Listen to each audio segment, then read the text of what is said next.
orijinal şeyimiz burası. Hani medrese orası kullanmış ya sen yani. Burada da Oturma yerleri. Oturma yerleri. Şöyle bir seçimiz var. Şimdi Sayın Hanım şu cami içerisindeki kayrak taşlardı. Böyle taban alt şey olmuştu. Kayıştı şeyden. Bunun için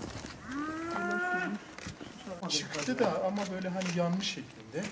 İşte burada bir yanık bir Kur'an-ı Kerim işte parçası vardı.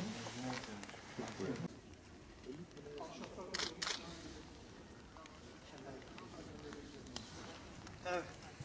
Şunlar ne hocam? Bunlar da imam odası mı acaba? Bunlar hakkında hiçbir bilgiye sahip değiliz. Şimdi Çalışmalarımız var. Van Kalesi'nin surlarının restorasyonu devam ediyor.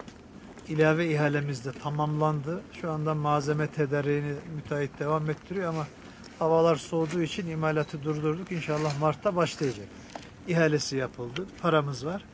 Van Kalesi devam edecek. Eski Van şehrinde depremde zarar gören Hüsrev Paşa ve Kaya Çelebi Camisi'nin restorasyon çalışmaları Vakıflar Genel Müdürlüğümüzün ihalesinde devam ediyor. Onu da yine bizim hem röleve müdürlüğümüz hem de Şahabettin Hoca takip ediyor.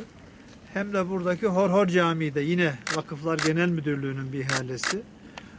Horhor Camisi'nin restorasyonu da devam ediyor. Siz de gördünüz. Duvarlar artık ortaya çıkmış. Cami ortaya çıkmış.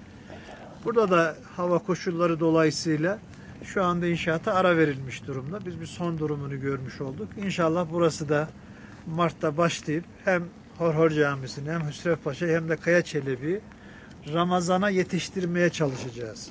Sezonla beraber.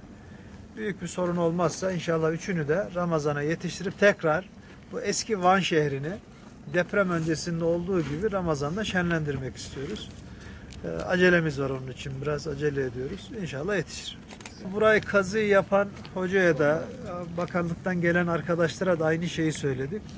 Bu Horhor Camisi'nden başlayarak Tebriz Kapı'ya kadar olan bir caddeyi açarak şimdi üzerindeki Ulu Cami, Kızıl Minareli Cami, Abbas Ağa Camii gibi camilerin de ihaleleri Vakıflar Genel Müdürlüğü tarafından şu anda keşifleri tamamlandı. Yakında ihaleye çıkacak. Bir caddeyi açarak o caddenin etrafındaki hem ibadet mekanlarını hem de sivil yaşam alanlarını ortaya çıkararak eski Van şehri böyle bir şehirdi demek istiyoruz. Tabii bu uzun vadeli bir çalışma. Önce kazılarının tamamlanması lazım. Sonra ortaya çıkacak olan eserlerin restorasyon çalışmalarının yapılması lazım ama bizim eski Van şehrini ayağa kaldırmamız lazım. Teşekkür ederim.